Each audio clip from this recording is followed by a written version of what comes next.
अस्सलाम वालेकुम गाइस। तो आज एक न्यू वीडियो के साथ हाजिर हूँ आपकी खिदमत में, जो कि है एसटीएस के रिलेटेड के एसटीएस वाले जो टेस्ट लेते हैं वो किस तरीके से आप पास कर सकते हैं। सिर्फ यही नहीं कि मेट्रिकुलेशन कैटेगरी की टेस्ट कैसे आप पास कर सकते हैं, इसके अलावा जो भी टेस्ट जो है ना आती है आप एसटीएस के जो देने वाले हैं आप, तो वो किस तरीके से आप पास कर सकते हैं। कुछ मेन अहम जो है ना पॉइंट्स बताता हूँ। सिर्फ और सिर्फ यही नहीं है कि आप टेस्ट में अपीयर होना है आपको, बट वो टेस्ट क्वालिफाई भी आपको करनी है, ठीक है। तो इसलिए आपको इन रूल्स एंड रेगुलेशन को फॉलो करके चलना है। टेस्ट से पहले ये पॉइंट्स अपने माइंड में रख लें, इंशाल्लाह आप टेस्ट जो है क्वालिफाई कर लेंगे, ठीक है जी।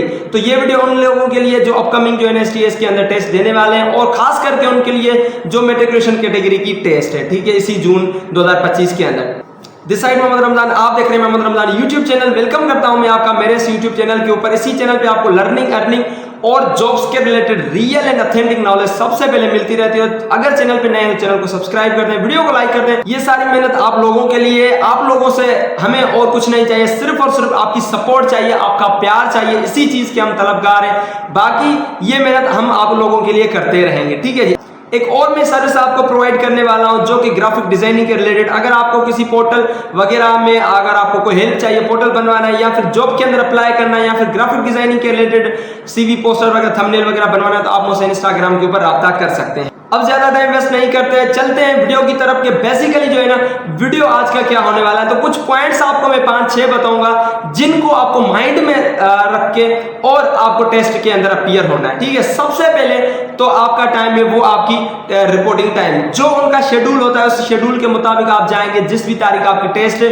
और रिपोर्टिंग टाइम इनका 6 AM है, ठीक है, मतलब कि सुबह 6 बजे आपको पहुंचना है। कुछ लोग सोचेंगे तो हम तो इस टाइम उठते ही नहीं है, ठीक है, बट आपको उठना पड़ेगा। कोशिश करें कि आप 7 बजे तक जो है ना वहां पे पहुंच जाएं ताकि आपकी रिपोर्टिंग हो जाए। रिपोर्टिंग टाइम मतलब कि वहां पे पहले आपकी स्लिप वगैरह चेक करते हैं, आपके डॉक्यूमेंट्स वगैरह चेक करते हैं। डॉक्यूमेंट और कोई नहीं, सिर्फ और सिर्फ आपकी स्लिप होनी चाहिए और आपके पास जो है ओरिजिनल आपका आईडी कार्ड जो है शनाख्ती कार्ड होना चाहिए, ठीक है जी। तो ये चीजें आपकी चेक करते हैं जो कि रिपोर्टिंग टाइम के अंदर। उसके बाद आपको आगे जो है ना वो सेंटर के अंदर जो है ना इंटर होने देंगे और फिर आप जाके अपने सीट नंबर अपने ब्लॉक के हिसाब से वहां पे जाके अपनी सीट के ऊपर बैठेंगे। ज्यादा डॉक्यूमेंट्स आपको नहीं लेके जाने, सिर्फ और सिर्फ ये 2 चीजें आपके पास होनी चाहिए। एक, आपकी जो स्लिप आई है एसटीएस के ऊपर वो आप प्रिंट करवा के और वो लेके जाएंगे टेस्ट के वक्त, ठीक है, वहां पे टेस्ट सेंटर में। और दूसरा आपका ओरिजिनल एनआईसी, डुप्लीकेट एनआईसी नहीं लेके जाना। अगर किसी का एनआईसी वगैरह नादरा से बन रहा है तो उसका टोकन होता है, वो टोकन लेके जाना। नहीं तो आपका ओरिजिनल जो है एनआईसी आपके पास एनआईसी होना चाहिए, वो आप लेके जाना अपने एडमिट कार्ड के साथ साथ। एडमिट कार्ड मतलब जो स्लिप आपने जो है ना वो डाउनलोड की है वही प्रिंट करवाएंगे आप, ठीक है जी। फिर कलर प्रिंट करवाएं या फिर ब्लैक एंड व्हाइट, दोनों चल जाएंगे। उसके बाद जब आप बैठ गए, ठीक है, अपने सीट नंबर पे, अब उनका टेस्ट टाइम जो है 9 या 10 बजे होता है, ठीक है। अब वो उनकी टेस्ट जो है शुरू होगी। 100 MCQs होंगे आपके। आप लोगों को पता है कि आपकी टेस्ट किस कैटेगरी में होने वाली है, ठीक है। नहीं पता, 40% इंग्लिश कैटेगरीज में से होगी, 20% आपकी मैथमेटिक्स में से होगी और 40% आपकी टेस्ट जो है वो जनरल नॉलेज में से होगी। अब ये तो कैटेगरीज होगी, इनके अंदर सब कैटेगरीज रखी हुई हैं जिनके अंदर जो है ना वो बेसिक कुछ चीजें जो है वो आपको देंगे, ठीक है जी। अब चलते हैं मेन चीजों के ऊपर, क्योंकि यहाँ पे आपको टेस्ट की करने की तैयारी बताऊं, कैसे टेस्ट पास करनी है। ऐसे नहीं कि वो क्वेश्चंस बताऊं आपको, सब कैटेगरीज बताऊं तो टाइम ज्यादा लग जाएगा, ठीक है जी।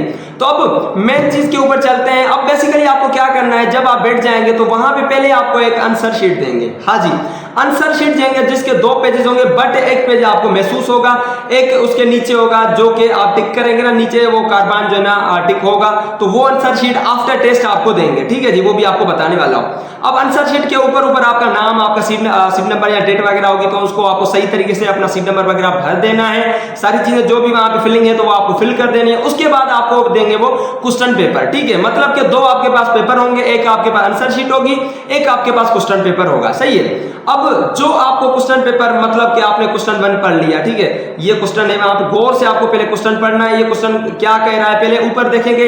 इंग्लिश का तो कैटेगरी है, बट इंग्लिश कैटेगरी के अंदर इनको क्या करना है, इनकी नरेशन है, सिनोनिम है, एंटोनिम है, या मीनिंग लिखनी है, अपोजिट वर्ड्स लिखना है, जो भी है, मतलब वो पहले पढ़ना है। उसके बाद क्वेश्चन पढ़ना है। क्वेश्चन के बाद आपको जो आंसर लगा, हर क्वेश्चन के अंदर आपको 4 जो ना वो ऑप्शंस देंगे, ABCD, ठीक है जी, 4 ऑप्शंस देंगे।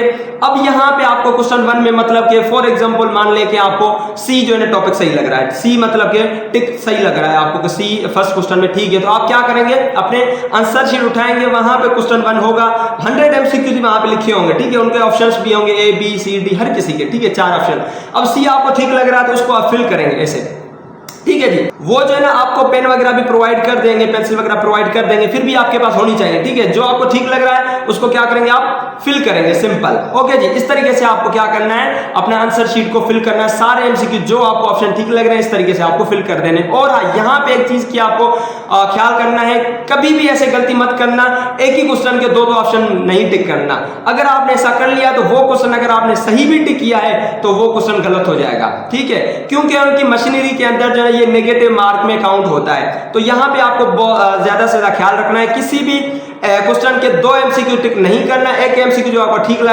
लग रहा है वही टिक करना।